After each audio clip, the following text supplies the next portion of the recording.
Hey, this is Matt Weber from Road Precision. In this video, we are continuing our Cybersecurity and BMS series, and we're specifically going to be looking at the value and the reason why you need to have an active SMA. SMA is your software maintenance agreement, and it's what keeps your Niagara systems up to date, getting the latest software updates and bug fixes that come out from Tritium when these kind of things arise. So let's jump into a little presentation here and take a closer look at why you should have an SMA. All right, so what is an SMA? I just sort of briefly went over that, but an SMA is a software maintenance agreement. It's how you get your software updates after original purchase. This has sort of become the standard way things are done across software. If you use a lot of software in your personal life, apps, things like that, it's very, very common now for those things to come to you in a subscription.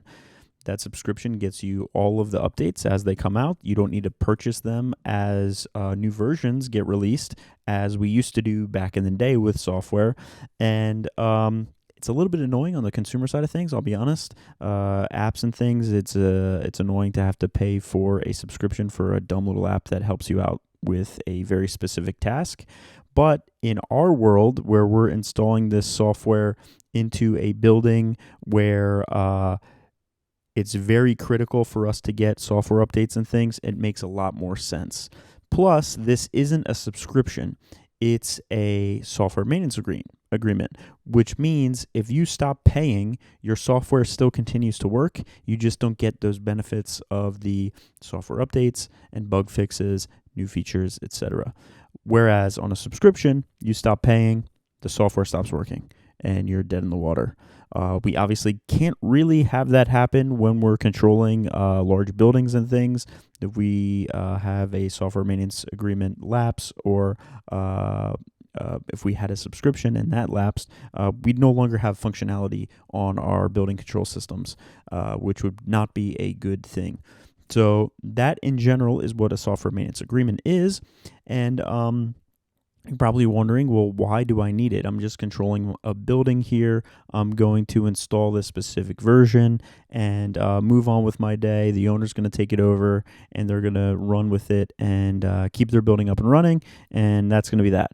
Well, when you think about it, and according to the U.S. government, actually, we're sort of critical infrastructure. Niagara software is considered critical infrastructure software, and it gets tracked for issues like process control systems and these kind of things, where that information gets released by government agencies whenever there's a major issue to make sure people know and they are updating their software. With that, we also get all of the negative things that come along with being considered critical infrastructure. We become a bigger target. You may not have your building automation systems connected to a wider network in your buildings, but some people may, which means that those bad actors out there are going to go after you because you're running Niagara if they see it, and they'll try to get in through it. We want to have all of the doors shut and all of our I's dotted and our T's crossed to make sure we have as little surface area for them to attack and get in as possible. The other reason why you should probably have it is if you're interested in new features and the new things that get added to Niagara as new versions get released. This is your way of getting those things for your projects. And certain features like the JSON toolkit and the HTTP client driver, they require the SMA to be active on your JSON supervisor in order for those features to even function. And Tritium says this is as a part of their secure by default policy. They want to make sure that you're staying safe with your software and the software that you're using. So they require it because of that. So, okay, you know why you need it, why you should have it, what's at stake, what do you need to do in order to keep things going and keep yourself up to date? Well, first off, obviously, you need to keep that SMA active. That means making sure that you're paying attention to your expiration dates. They show up on the login screen now for your Niagara installs, and when you're expired, it will show up there as well.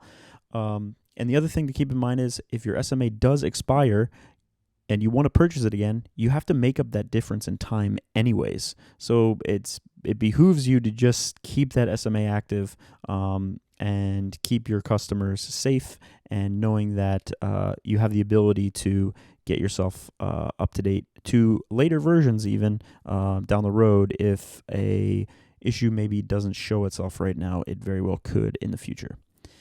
And then the other thing requires you to do a little bit of work. As I mentioned, the SMA doesn't do the software installs for you. It doesn't update itself.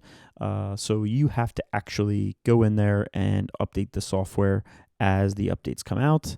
Our current release right now, as of recording, is 4.14, but 4.15, the last release in Niagara 4, before we get Niagara 5, is right around the corner here, most likely in May 2025. So those would be considered our current releases.